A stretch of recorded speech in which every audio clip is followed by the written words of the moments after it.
नमस्कार, मी तुषार आपल्या सर्वांचं नवीन एका व्हिडिओमध्ये स्वागत करतो। तर आज चाललो मी अक्कोळ ममदापूर या ठिकाणी। तर जाण्याचा विषय असा होता की ममदापूरची यात्रा आहे, कर्नाटकमध्ये आहे। तिकडे मी चाललोय, आमचं गाव असल्यामुळं मी त्या ठिकाणी चाललोय। तर विषय असा होता की अंबाबाई मंदिर पण आहे, मला ते अंबाबाई मंदिर दाखवण्याचा प्रयत्न करतो। तर चला कंटिन्यू बघा, आणि नवीन असेल तर सबस्क्राईब करा, लाईक करा, शेअर करायला नक्कीच विसरू नका। तर आता आपल्याला हलसिद्धनाथ मंदिर लागतंय, आपण व्हिडिओ केलेला आहे पंढरपूरचा। हलसिद्धनाथ मंदिरामध्ये जाणार आहोत।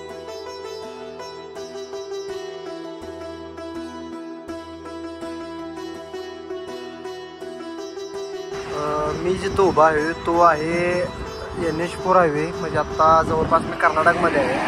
आणि इकडल्या लेनचं काम चालू आहे, तिकडली लेन बंद होणार आहे आणि इकडल्या लेनवरून ये जा होणार आहे। आता वरून या लेनवरून गाड्या येत आहेत सध्याच्या घडीला तरी।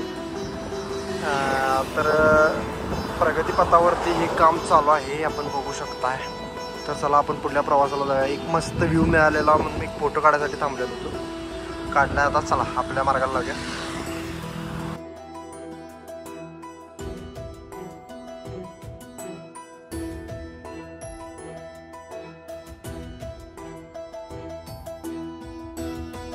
तर आता आपण पोहोचणार आहोत अक्कोळमध्ये, जिथं बालमामाचा जन्म झाला त्या गावामध्ये आपण पोहोचणार आहोत। तिथं पुढंच आहे, पण आपण तिकडे जाऊ शकणार नाही, कारण आपल्याला प्रॉपर ते जे माहीत नाही, घर माहीत आहे। तरी पण आपण बघू, ट्राय करू जायचं।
मी अमोल मुंडा होते, राहणार ममदापूर।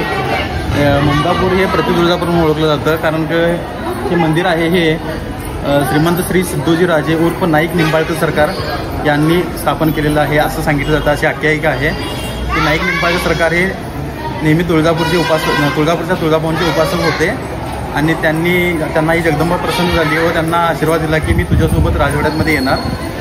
आणि त्यावेळेला निपाल सरकार तिथून निघाले, आणि जेव्हा त्यांना इथं आल्यानंतर असं वाटलं की मागे जगदंबा आहे की नाही, ही आतुरता लागली होती आणि त्यांना ते पाहण्यासाठी मागे वळून पाहिल्यानंतर ही जगदंबा इथे लुप्त झाली आणि ती आता इथे स्वयंभू स्वरूपात प्रकट आहे।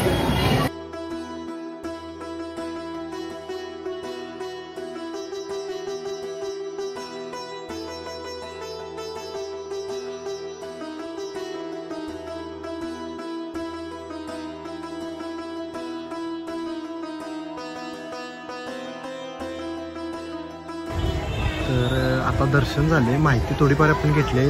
माहिती आपण तुम्ही ऐकली असं असताना इथे एक विहीर आहे, जी बऱ्याच वर्षानंतरनं हिचं उत्खनन झालं आणि त्यानंतरनं ही विहीर काढलेली आहे। पण इथं आता गार्डन केलेलं आहे।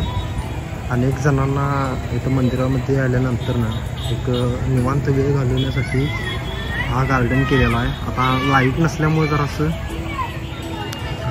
हे केलं दिसत नाही, पण नक्कीच कधी अक्कोळ ममदापूर या ठिकाणी आला तर ममदापूर या गावामध्ये ही अंबाबाई आहे जी तुळजापूरचीच जगदंबा आहे. तर नक्कीच इथे येऊन दर्शन घ्या, मन प्रसन्न होतं.